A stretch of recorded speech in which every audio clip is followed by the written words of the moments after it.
Kita Laza. sudah bersuci atau berwudu, Terima kasih kemudian Bapak. bersuci wudunya batal. Wudunya batal. Bismillah. Assalamualaikum warahmatullahi wabarakatuh. Alhamdulillah hamdan katsiran thayyiban mubarakan fihi kama yuhibbu rabbuna wa yarda. Asyhadu la ilaha illallah wahdahu la syarikalah wa asyhadu anna Muhammadan abduhu wa rasuluhu. Amma ba'd. Pemirsa Fatwa TV, senang sekali kita dapat berjumpa kembali di program acara live interaktif Menjaga Iman. Program ini diasuh oleh Al-Ustadz Dr. Iqbal Gunawan Hafizahullah Ta'ala, dan posisi beliau juga cukup dekat ya, masih dibilang bisa dibilang dekat karena masih di Indonesia di Sulawesi Selatan, di Makassar, atau di daerahnya namanya Maros dekat bandara. Barakallahu fikum. Pemirsa Fatwa TV, pertama kami umumkan bahwa jika ingin bertanya pada pagi hari ini di program ini kepada Ustadz Dr. Iqbal Gunawan, bisa di nomor line telepon 021 212 32333. Itu ada di atas kepala saya nomornya. Nah, seperti itu. Dan kami menyediakan satu line lagi, yaitu line telepon WhatsApp call. Ya, telepon WhatsApp di 0821 7000 6087. Nah, cuma kami wanti-wanti bagi mereka yang telepon melalui line yang ini, WhatsApp call, kami mohon bergeser ke tempat yang sinyalnya kuat. Nah, sehingga suaranya bisa lancar terdengar oleh Ustadz, dan Ustadz menjawab sesuai dengan pertanyaannya dengan detail dan tidak salah jawab, gitu ya, agar jelas begitu. Nah, itu dari, dan satu lagi adalah kami mengajak pemirsa Fatwa TV yang menyaksikan acara ini barangkali mau tahun dakwah bersama Fatwa TV, kami telah menyediakan nomor rekeningnya seperti yang tertera di layar berikut.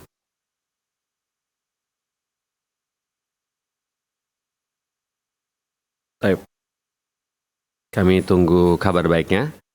Kita tidak berpanjang lebar. Sekarang saatnya kita menyapa Ustadznya.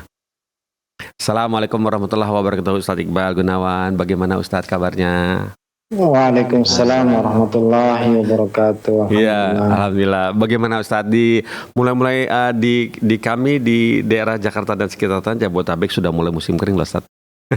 Di sini banyak yang banjir, di Sulsel ini banyak gitu? banjir. Iya. Oh begitu ya.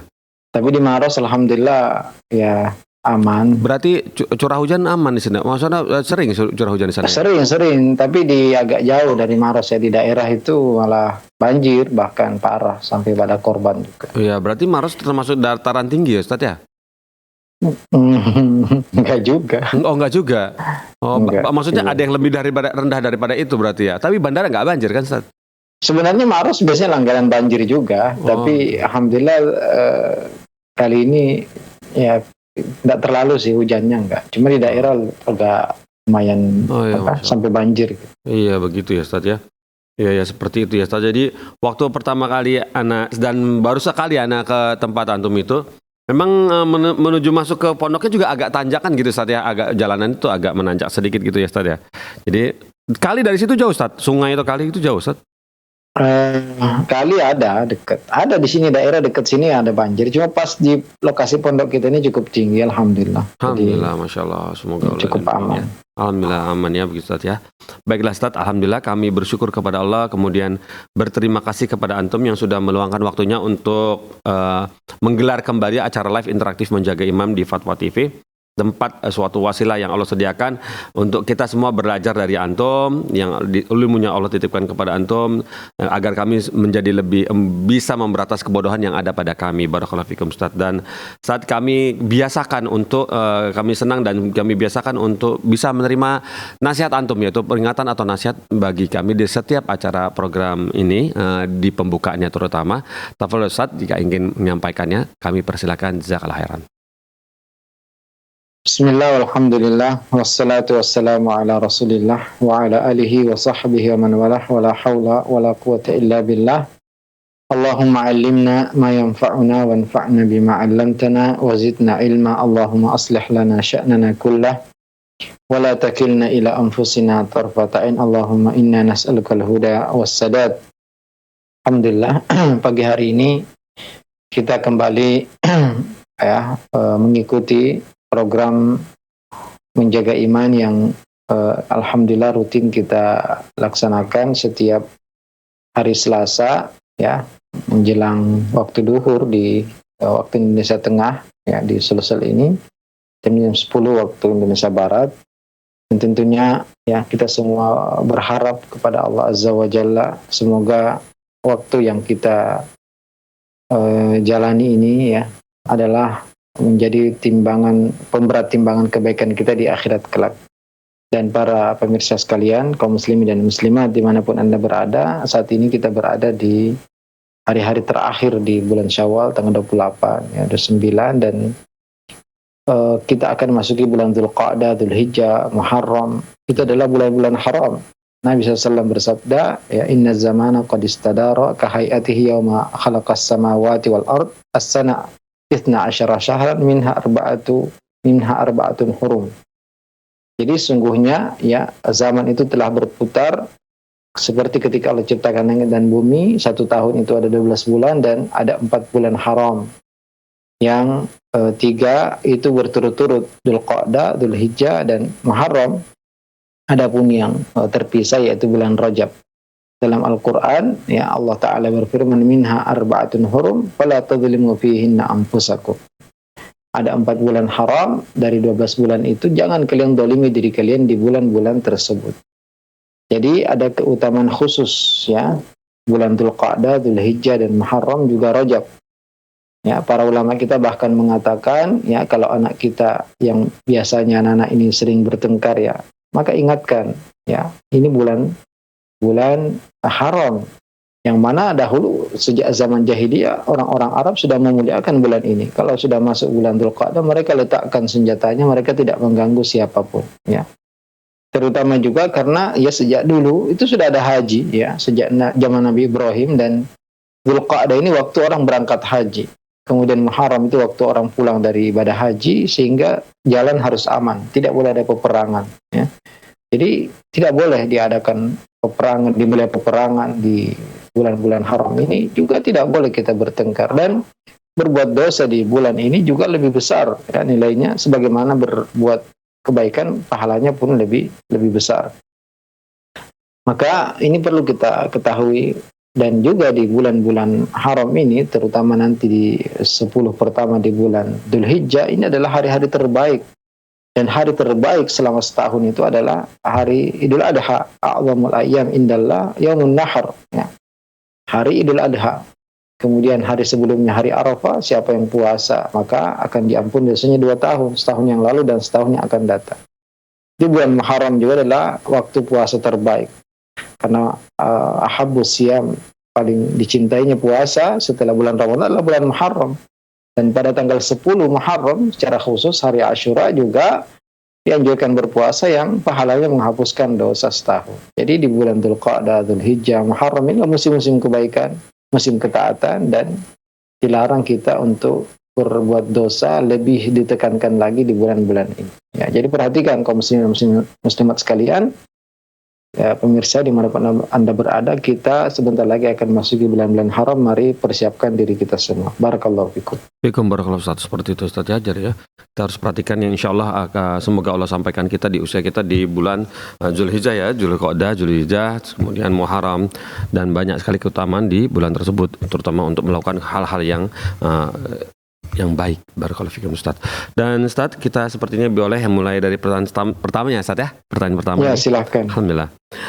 Pertanyaan pertama datang dari Adri Jovano. Adri Jovano di Kalimantan Barat, Kabupaten Sanggau, Indonesia. Begini bunyinya. Assalamualaikum warahmatullahi wabarakatuh. Ustaz Iqbal, izin bertanya, bagaimana orang yang melakukan kemaksiatan namun dia tahu bahwa itu dosa besar dan tahu hukumnya juga, hanya karena dia mencintai dunia, seperti melakukan riba karena ingin punya rumah megah, melakukan bid'ah karena takut sama orang tua, dan berkata aku melakukan ini tapi aku mengingkarinya dalam hatiku. Nah, yang ditanyakan, apakah hidayah masih tetap bertahan di hatinya dengan kondisi yang seperti ini?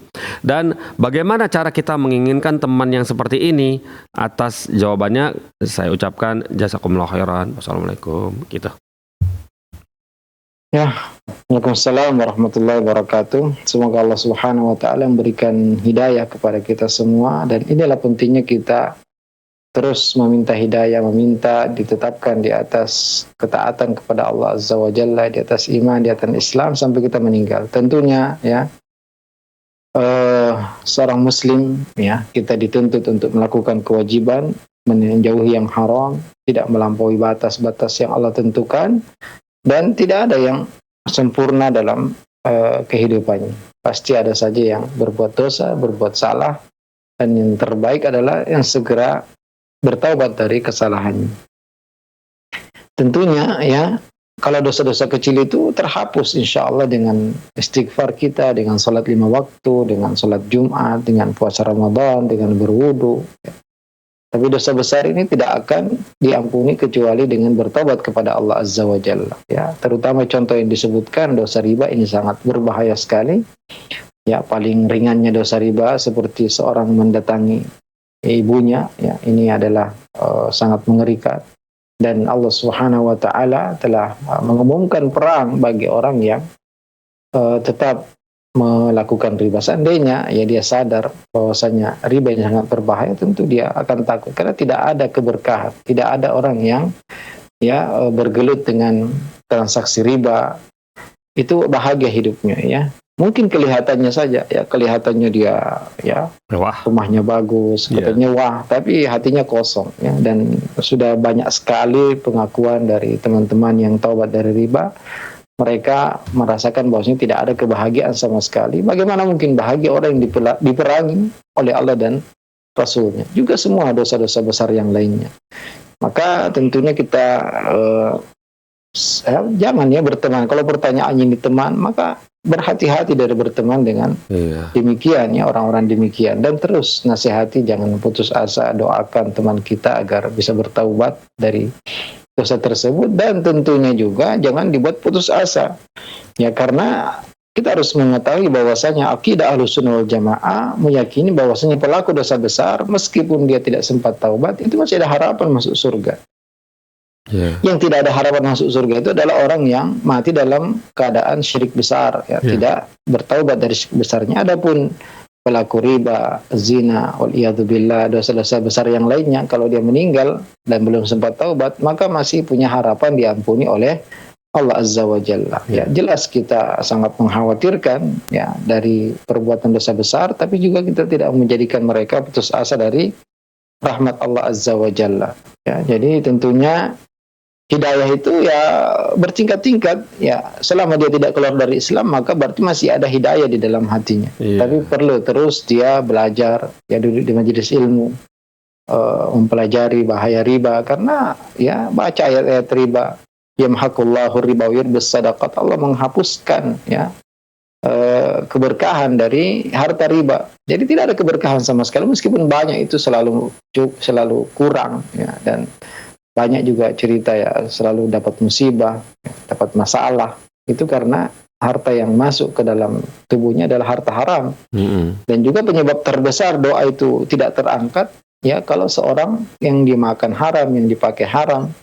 Dan ya kita tahu bahwasanya riba ini ya semuanya, penulisnya, yang menerimanya, yang memberinya, semua saksinya ya. Iya, terkena laknat dari Allah Azza wa Jalla. Maka tentunya ya perlu untuk semakin disampaikan lagi ayat-ayat, hadis-hadis dan penjelasan para ulama bahaya riba agar dia bertobat. Ya, kalau itu kaitannya dengan riba. Kalau kaitannya dengan yang lain juga ya, intinya tidak ada nasihat yang lebih baik daripada Al-Qur'an dan hadis-hadis Rasulullah sallallahu alaihi wasallam. Barakallahu fikum. Fikum barakallahu. Jadi teman seperti ini harus kita waspadai, jangan terlalu dekat ya, karena nanti ketarik ya Ustaz ya.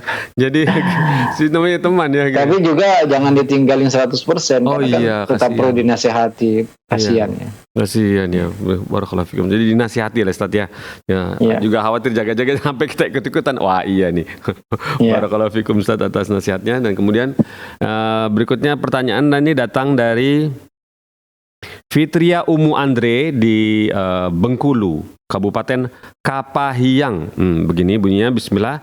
Ustadz Iqbal izin bertanya, suami saya berzina dan katanya dia bertaubat. Sudah bertobat. Apa yang harus saya lakukan? Sebetulnya selama 16 tahun pernikahan tidak pernah terjadi kezaliman. dia bertanggung jawab dalam urusan dunia dengan baik. Cuma dia tipe orang yang logis, Ustadz. Jadi susah mengajak suami saya mendekatkan diri kepada Allah. Tolong nasihatnya, Ustadz. Jazakumullah khairan. Ya, bismillah. Tentunya menuduh berzina ini harus ada bukti yang kuat ya. Harus ada bukti yang kuat. Kalau memang betul dia mengakui dan sudah bertaubat, semoga Allah Subhanahu wa taala menerima taubatnya. Dan perlu diketahui bahwasanya sebenarnya pelaku zina yang sudah menikah ya dan sudah berhubungan badan dengan istrinya yang sah, maka hukumannya sangat berat sekali, yaitu hukum rajam ya.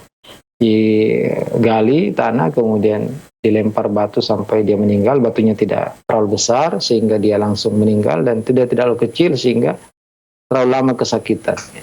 Jadi ini sebenarnya hukuman bagi pelaku zina yang sudah muhsan, yang sudah menikah dengan, sudah berhubungan dengan istri yang sah. Maka ini sangat berbahaya sekali, dan tentunya ini seandainya ingin diterapkan juga harus pemerintah yang menerapkannya, tidak boleh perorangan, tidak boleh individu.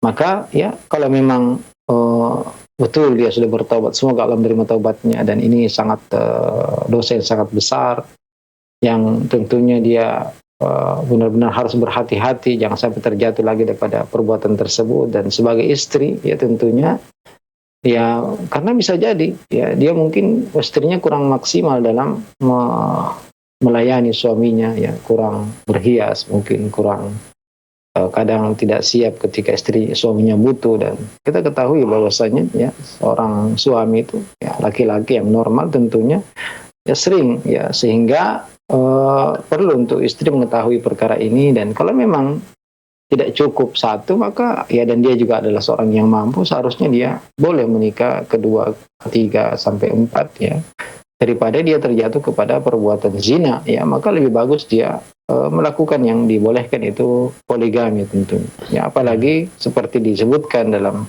pertanyaan ini, dia bertanggung jawab dalam urusan dunia, maka berarti dia punya sisi kebaikan ya, tidak zalim juga. Perlu banyak didoakan ya. Kemudian mungkin di rumah ya sering diputar kajian, meskipun dia tidak mendengar, tidak duduk, tapi minimal ya TV-TV ya, media-media seperti kita ya, media kita ini ya, setiap hari ya bacakan Al-Quran, kemudian penjelasan nasihat dari para asatidzah, para ulama kita ya. Intinya ini sangat penting. Dan seorang istri juga menunjukkan kesalahannya ya, bangun tengah malam, mendoakan suaminya, mengajak suaminya untuk bangun malam ya, meskipun sholat hanya 1 rakaat, kemudian terus mengajaknya ke masjid, karena yang paling penting sholat, karena sholat ini mencegah dari perbuatan keji dan mungkar ya. Jadi bagaimana suaminya ini benar-benar ya menjaga sholatnya, kemudian ibadahnya, sehingga semoga Allah Subhanahu wa taala mengampuni ya dosa besar yang dia lakukan. Dan semoga ya rumah tangganya semakin baik, semakin langgeng. Dan istri juga tadi perlu untuk ya introspeksi, jangan sampai dia kurang dalam melayani suami sehingga dia ya cari di luar ya. Ya itu saja yang bisa kita beri nasihat. Barakallahu fikum. Fikum barakallahu, seperti itu ya. Jadi yang bertanya Ibu ya, Ibu Fitri ya, Ummu Andri tadi bisa paham apa yang sudah disampaikan Ustadz Iqbal Gunawan ya. Berikutnya Ustadz, ini pertanyaan datang dari hamba Allah di Pekanbaru Riau.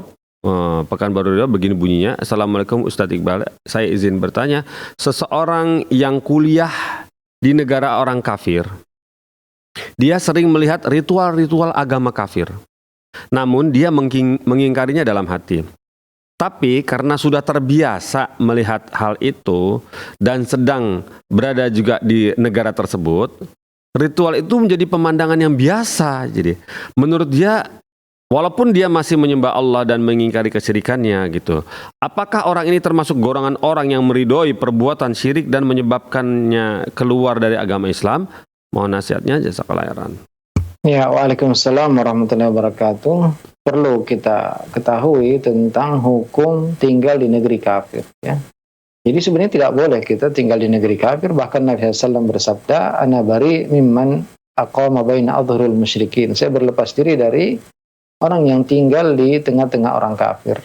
Jadi ini termasuk ya larangan yang keras dari Nabi Shallallahu Alaihi Wasallam bagi orang yang tinggal di negeri kafir tanpa ada hajat yang darurat ya, yang sangat penting.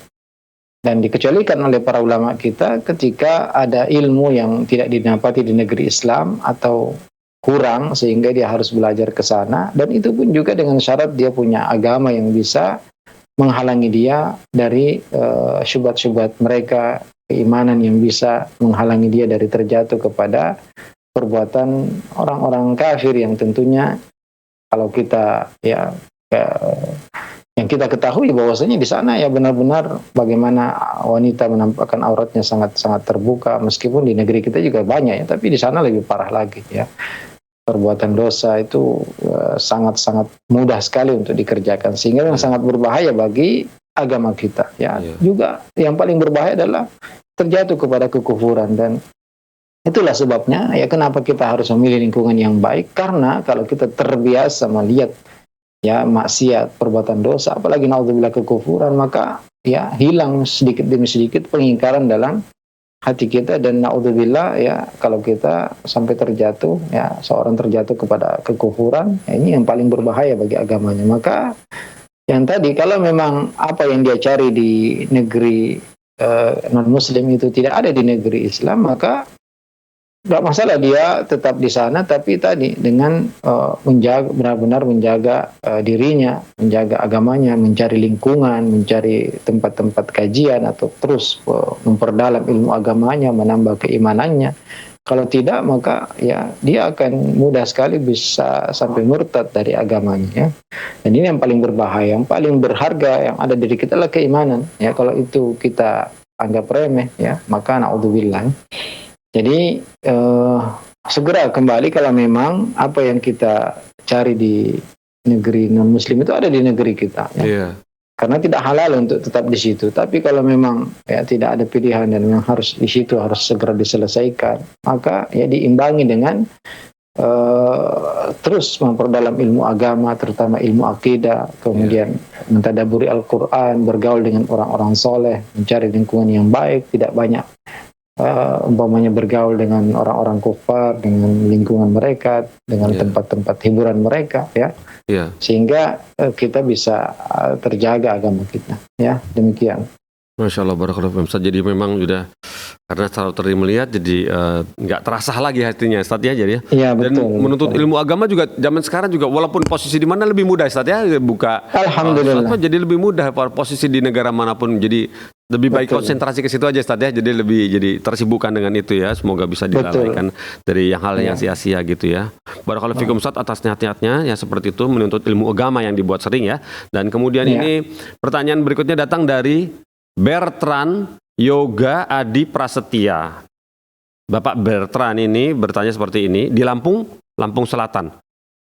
Begini bunyinya, Bismillah, Assalamualaikum Ustadz, Assalamualaikum Ustadz, izin bertanya nih terkait bagaimana fatwa antum mengenai mengikuti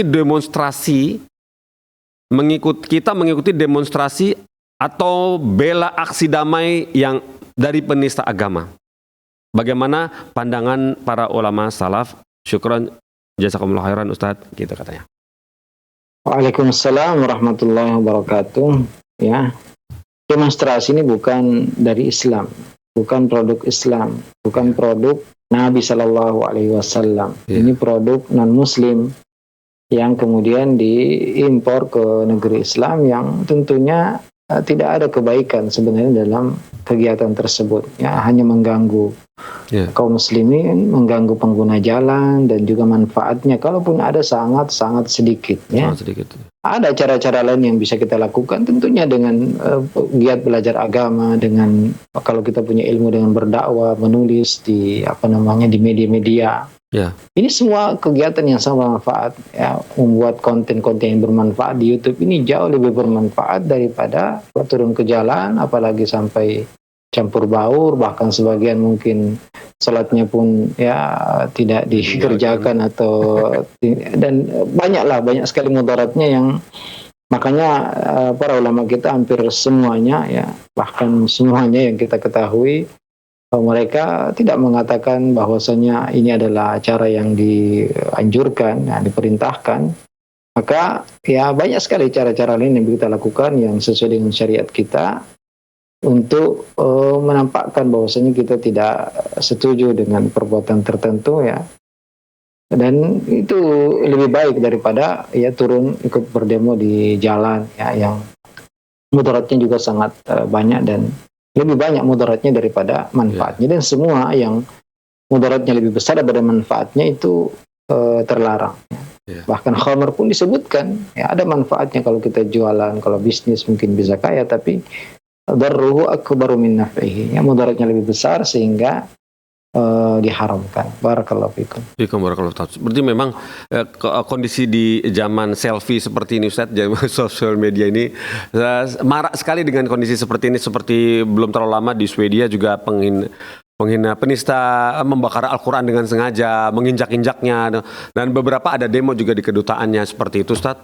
Dan kabar Ustaz, saya juga belum terlalu lama baca juga bahwa orang Swedia yang menghina yang membakar Quran dan menginjak-injak sudah meninggal Ustaz. Meninggalnya di daerah dia sudah meninggal. Iya, intinya dia tidak di demo pun dia akan mendapat adab kalau tidak di dunia ya, adab di akhirat. Dan kita bisa dengan cara lain kita menjelaskan tentang kebenaran Al-Quran, tentang keagungan Al-Quran, makna Al-Quran ya, daripada demo yang mungkin manfaatnya kalaupun ada sangat sangat kecil sekali. Iya.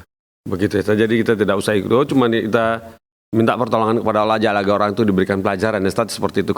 Ya, itu kalau didoakan keburukan ya nggak apa-apa. Ini mungkin lebih bagus, jauh lebih bagus daripada ya sekedar turun ke jalan ya, panas-panasan menutup jalan. Ya. Nanti ikhtilat campur-campur tukar nomor handphone ya. Iya, ikhtilat dan lain sebagainya.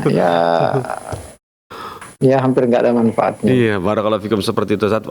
Barakallahu fikum atas peringatan untuk kita semua, diingatkan bahwa turun ke jalan kalau tidak dirasa sangat penting banget, nggak usah ya, karena banyak sekali mudaratnya, khawatir waktu sholat juga lewat dan badan nggak bersih ya, begitu macam-macam Ustaz ya. Kemudian pertanyaan berikut ini datang dari Bapak Aan di Lampung Tengah, begini bunyinya. Assalamualaikum Ustaz Iqbal, izin bertanya ya Ustaz, apa hukumnya meminum kopi atau memakan makanan yang dihidangkan oleh orang dari agama lain, misalnya Hindu dan Kristen, jazakallahu khairan, begitu. Ya, kalau pada asalnya makanan itu tidak ada yang haram di situ, maka tidak masalah ya, tidak masalah. Jadi ya makanan seperti kita beli, kita makan, kan memang makanannya pada zatnya itu tidak ada yang haram di situ, maka tidak masalah. Apalagi kalau khususnya Yahudi dan Nasrani. Yahudi dan Nasrani ini sembelihannya pun boleh untuk dimakan dan tidak perlu ditanyakan apakah dengan cara apa ya. Itu termasuk tanattu ya, kecuali kalau kita jelas tahu caranya itu dengan disetrum atau dipukul, itu jangankan non-muslim, muslim pun nggak boleh kita makan ya. Jadi kalau makanan yang memang bukan sembelihan ya dan tidak mengandung babi, tidak mengandung yang haram, maka ya siapapun boleh kita makan dari makanannya ya. Apalagi kalau kopi tadi tidak ada zat haram di situ, silahkan diminum ya. Non-muslim ya, kalau muslim kalau menyediakan yang haram juga tidak boleh. Tapi kalau non-muslim yang dihidangkan makanan halal ya nggak masalah, zatnya halal. Tapi kalau ya kita tahu bahwasanya mungkin bejana yang digunakan itu ya bekas babi dan tidak itu juga perlu kita ya jaga ya. Tapi kebanyakan ya kita ketahui bahwasanya mereka pasti dicuci dulu ya. Iya. Jadi itu nggak masalah kita minum. Jadi pada intinya itu bukan dari siapa yang menghidangkan, tapi buat makanannya. Iya. Yang dihidangkan. Kalau itu sembelihan Hindu itu nggak boleh ya. Selain Yahudi Nasrani nggak boleh, nggak halal sembelihan musyrikin ya. Tapi khusus Yahudi Nasrani sembelihannya juga halal, apalagi makanan-makanan yang lainnya yang memang tidak ada zat haram di makanan tersebut. Barakallahu fiikum. Ustaz, kami boleh bertanya sedikit yang diulang sedikit yang tadi istilah yang antum sebut tadi, bertanya tentang bagaimana cara masak itu, apa sebut dengan apa tadi? Cara nyembelihnya ya, cara penyembelihannya seperti apa? Tanattu. Ya, ini mempersulit diri. Iya. Jadi tidak perlu ya, para sahabat dulu mengatakan kalau itu dijual di pasar kaum muslimin ya saya makan. Iya. Kita nggak tahu, kan Rasulullah pernah ditanya, kita nggak tahu mereka sembelihnya gimana, Bismillah apa enggak. Ya kata Rasulullah SAW, kalian yang ucapkan Bismillah sebelum makan. Ya, jadi ya samullah wa kulu, ya silahkan kalian ucapkan Bismillah dan makan. Jadi selama itu 9 kaum muslimin atau ahlu kitab Yahudi dan Nasara, maka itu halal dimakan.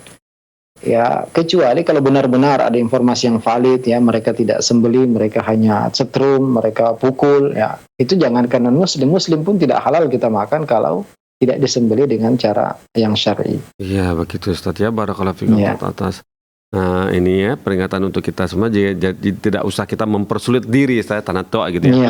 Mempersulit diri bertanya gimana masaknya, wajahnya dicuci lagi nggak? Iya.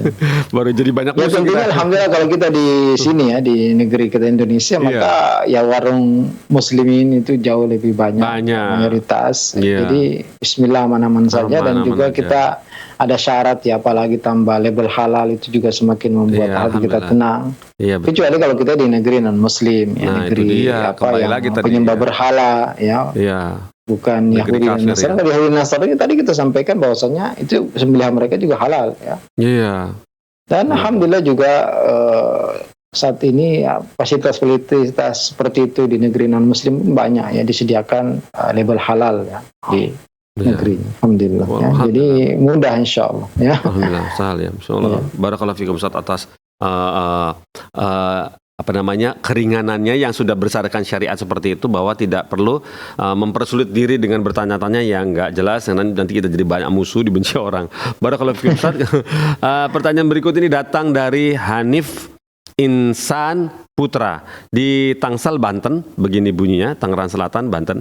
Assalamualaikum warahmatullahi wabarakatuh. Ustadz Afwan mau tanya, ada syubhat dari sebagian kelompok atau umat yang membolehkan membaca Al-Quran di samping mayat dengan berdalil, Imam Nawawi rahimahullah mengatakan, Imam Syafi'i dan para ulama mazhab Syafi'i berkata, dianjurkan membaca sebagian Al-Quran di sisi kubur. Mereka berkata, jika mereka mampu mengkhatamkan Al-Quran secara keseluruhan, maka itu lebih baik. Mohon nasihatnya, jazakallahu khairan. Ya, khairul hadi Muhammad sallallahu alaihi wasallam. Ya, hampir setiap khutbah Jumat Nabi SAW mengatakan, inna asdaqal hadithi kitabullah wa khairal huda Muhammadin sallallahu alaihi wasallam. Sungguhnya sebaik-baik perkataan Al-Quran dan sebaik-baik petunjuk adalah petunjuk Nabi sallallahu alaihi wasallam. Ya. Maka ya kalau kita tidak mengetahui ada anjuran dari Nabi SAW ya untuk melakukan hal tersebut, maka kita tidak meyakini ada keberkahan khusus ya membaca Al-Quran atau beribadah secara umum di samping kuburan, karena ini juga bisa menjadikan kita berlebihan kepada pemilik kuburan tadi ya. Jadi tentunya kalau itu tidak ada dalilnya dan Al-Quran, agama kita ini dibangun di atas dalil yang sahih, maka kita tidak boleh meyakini ada keutamaan khusus ya membaca Al-Quran di tempat tertentu. Ya, adapun menghadiahkan pahala, maka memang terjadi khilaf di antara para ulama menghadiahkan pahala bacaan Al-Quran ya kepada orang yang sudah meninggal. Ya, itu memang ada khilaf apakah sampai atau tidak. Jadi ya permasalahan seperti ini ya ini bisa mengantarkan orang kepada gulu kepada orang yang sudah meninggal, sehingga dijauhi ya perbuatan seperti ini. Kita membaca Al-Quran di masjid, adapun ibadah ya itu tidak dilakukan di sisi-sisi kuburan ya, karena ya fitnatul kubur itu sangat berbahaya ya. Beribadah di sekitar kuburan itu ya menjadikan seorang ya lama-lama gulu terhadap penghuni kuburan, sehingga ini harus ditutup, harus dicegah dengan beribadah hanya di masjid saja. Adapun kuburan itu maka hanya ada 3 kata para ulama kita. Orang datang ke kuburan itu hanya ada 3 tujuannya. Yang pertama melaksanakan sunnah Nabi SAW, yaitu kuntu nahaitukum an ziyaratil kubur ala fazuruha. Ya sekarang ziarahilah. Jadi Nabi memang nyuruh kita untuk ziarah kubur. Ya. Kenapa? Yang kedua, litadzakurul akhirah. Kata Nabi sallam, fa innaha tudzakirukumul akhirah. Jadi tujuan kita satu untuk mengikuti sunnah Nabi sallam yang menyuruh kita ziarah kubur, yang kedua untuk mengingat akhirat, yang ketiga adalah mendoakan, memberi salam kepada penghuni kubur. Itu saja ya. Ya. Jadi hanya 3 ini. Kalau kita ziarah kubur hanya 3. Kenapa? Nabi nyuruh kita ziarah kubur. Yang kedua, supaya kita ingat akhirat, kita juga akan mati. Ya. Yang ketiga, kita ingin mendoakan, bukan berdoa. Selain 3 ini maka tidak ada ya yang perlu kita kerjakan di kuburan, berlama-lama di sana ya. Tidak ada ya. Apalagi sampai sholat ya, membaca Al-Quran, ini semua ya bukan petunjuk Nabi Sallallahu Alaihi Wasallam. Ya. Tapi ya hanya 3 tadi yang tadi kita sebutkan ya. Nabi kita suruh ziarah kubur supaya kita ingat akhirat, ingat mati, juga mendoakan, memberi salam kepada penghuni kuburan, dan juga ya dalam rangka mengikuti sunnah Nabi Sallallahu Alaihi Wasallam yang memang nyuruh kita ziarah kubur yang tadinya dilarang ya karena masih dekat dengan kekufuran sehingga takut terfitnah lagi. Ketika Nabi merasa sudah aman, maka Nabi menyuruh untuk ziarah kubur, tapi hanya untuk memberi salam dan mengingat kematian. Iya, Barakallahu. baik, barakallahu, seperti itu Ustaz ya. Barakallahu fikum. Jadi fungsi-fungsi kita menuju ke persarian, tempat persarian itu seperti ya, ada 3 ya Ustaz ya. Barakallahu fikum Ustaz, seperti itu. Dan kemudian kita masuk ke pertanyaan berikut. Ini pertanyaan berikut datang dari dari telepon. Baiklah, kita coba sapa sekarang penelponnya. Assalamualaikum Fatwa TV. Ya. Assalamualaikum Fatwa TV. Halo. Assalamualaikum. Waalaikumsalam warahmatullahi wabarakatuh. Ibu Waalaikumsalam Yanti. warahmatullahi wabarakatuh. Ya, Ibu Yanti di Sumatera Barat, betul? Iya, Pak. Silakan disampaikan pertanyaannya Ibu kepada Ustadz Iqbal Gunawan.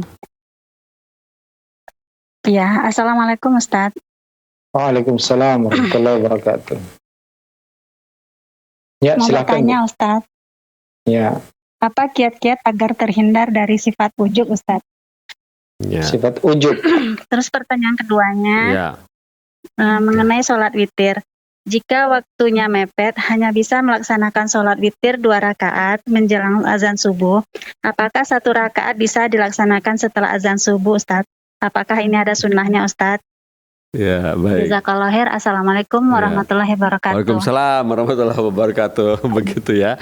Pertama Ustadz, ini Ibu Yanti di Sumatera Barat. Terima kasih sudah telepon ke Fatwa TV ya Ibu. Terima kasih. Insya Allah dijawab oleh Ustadz Iqbal. Pertanyaan untuk Ibu Yanti bertanya tentang bagaimana menghilangkan cara mengatasi sifat ujub. Ya, kemudian mengenai yang kedua witir. Kalau udah 2 rakaat terus kemudian keburu azan, terus satunya sisa 1 tadi boleh nggak diterusin setelah azan? Begitu setelah azan Ya, subuh. alhamdulillah. Ya, Jelas ya dari pertanyaannya. alhamdulillah. Jadi yang pertama, bagaimana kita menghindari sifat ujub. Ini sifat ujub ya sangat berbahaya sekali, bisa menghapuskan amalan juga. Karena orang yang ujub itu seakan-akan dia menyamakan dirinya dengan Allah Azza wa Jalla. Kalau riya itu menduakan Allah Azza wa Jalla, itu dia menyamakan dirinya dengan Allah Azza wa Jalla. Apa yang mau kita banggakan ya? Allah yang beri kita hidayah, Allah juga yang memberi kita pahala. Jadi datangnya dari Allah dan kembalinya juga kepada Allah. Wa ma bikum min ni'matin fa minallah. Nikmat apa saja yang ada pada diri kalian itu datangnya dari Allah. Kita ini tidak punya apa-apa. Kalau yang kita banggakan adalah amalan kita, ya seandainya kita beribadah seumur hidup kita, maka itu sama sekali tidak ada apa-apanya ya bagi Allah Azza wa Jalla. Karena ya apa yang Allah berikan dari kenikmatan surga itu ya tidak ada batasnya. Bayangkan kalau salat 2 rakaat subuh saja lebih baik daripada dunia dan seluruh isinya, ya pahalanya, maka amalan kita ini sangat sedikit sekali ya. Jadi tidak ada yang bisa kita banggakan ya di hadapan manusia, baik dari harta, dari kesehatan, dari kecantikan, dari ketampanan, karena jika Allah Subhanahu wa taala berkehendak saat itu juga bisa hilang ya semua ketampanan, kecantikan, kemewahan ya. Jabatan ya. Betapa banyak orang yang tiba-tiba kemudian terkena penyakit sehingga ya berubah menjadi kurus, kemudian yang pejabat tiba-tiba terjerat korupsi sehingga yang tadinya dihormati malah pakai baju oranye dan seterusnya ya. Bagaimana dulu kisah Qarun yang kemudian ditenggelamkan di bumi dengan hartanya ya. Fir'aun yang ditenggelamkan di laut, ya itu semua karena kesombongan mereka, karena ujub. Jadi kalau kita menyadari bahwasanya kita ini adalah ya terlahir dari air yang hina, kemudian sepanjang hidup kita juga di dalam tubuh kita penuh kotoran, hampir setiap lubang yang ada di tubuh kita mengeluarkan kotoran. Kemudian juga ketika kita meninggal kita akan menjadi bangkai yang bau. Ya, apa yang kita ingin banggakan? Sungguhnya yang berjalan di atas tanah itu adalah sumbernya dari tanah juga. Ya, kata orang Arab, "Fawqat turabi turab." Ya, sebenarnya kita ini juga sumbernya dari tanah. Lalu apa yang mau kita banggakan? Ya, kullukum min Adam wa Adam min turab. Sungguhnya kalian semua dari Nabi Adam dan Adam itu dari tanah. Ya. Dan semua yang kita miliki itu milik Allah Subhanahu wa taala. Kalau Allah berkehendak maka Allah bisa mencabut saat itu juga. Ya kalaupun masih bertahan itu bisa jadi hanya istidraj, pancingan dari Allah Azza wa Jalla. Ya, jadi dengan tentunya merenungkan keagungan Allah Azza wa Jalla, merenungkan nikmat-nikmat Allah Azza wa Jalla. Makanya setiap pagi petang di antara doa Sayyidul Istighfar ya isinya abu'u laka bi ni'matika alayya wa abu'u bi dzambi.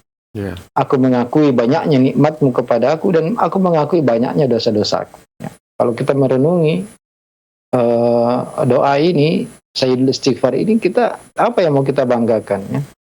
Allahumma ma asbaha bi min nikmatin aw bi ahadin min khalqika kau hadak. Ya Allah, apa saja yang di pagi ini yang aku rasakan dari nikmat, ya, dan seluruh alam semesta ini semua darimu, ya. Kalau kita akui ya, yang kita pakai, yang kita tinggali, yang kita ya nikmati ini semua datangnya dari Allah, maka apa yang kita banggakan, ya, apa yang mau kita sombongkan, dan kita insya Allah ya selalu berbagi kepada sesama hamba Allah Azza wa Jalla. Jadi bagaimana caranya menghilangkan sifat ujub ini, yaitu selalu merenungi tentang nikmat-nikmat Allah, tentang dosa-dosa yang banyak kita kerjakan sesungguhnya, ya.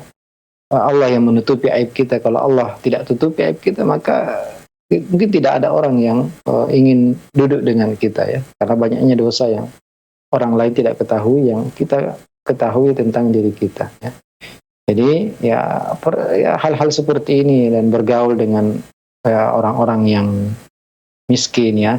Ada perkataan seorang salaf yang dia mengatakan, saya selalu sedih. Kenapa? Karena berteman dengan orang-orang kaya sehingga saya melihat rumah lebih bagus, kendaraan lebih bagus. Ketika saya mengganti circle pertemanan saya dengan orang-orang miskin, saya menjadi qanaah, ya, menjadi bersyukur, ya, karena melihat orang yang lebih sedikit nikmatnya. Nah, jadi ini kiat-kiat, ya, dan tentunya berdoa kepada Allah agar dijauhkan dari penyakit-penyakit hati, penyakit ujub, penyakit sombong, penyakit riya, ya. Kemudian yang kedua yaitu tentang sholat witir. Witir itu adalah ganjil artinya. Jadi dan paling sedikit itu 1 rakaat. Jadi kalau memang sudah mepet, kita ketahui sudah mepet, maka 1 rakaat saja, jangan 3 rakaat. Ya. Yeah.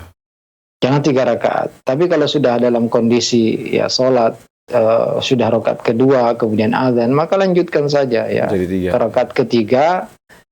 Bukan nanti setelah malah semakin ditunda, tidak, ya, tapi dilanjutkan saja karena ya kita ketahui bahwasanya sebenarnya juga waktu fajar itu kan masuknya berangsur-angsur, ya.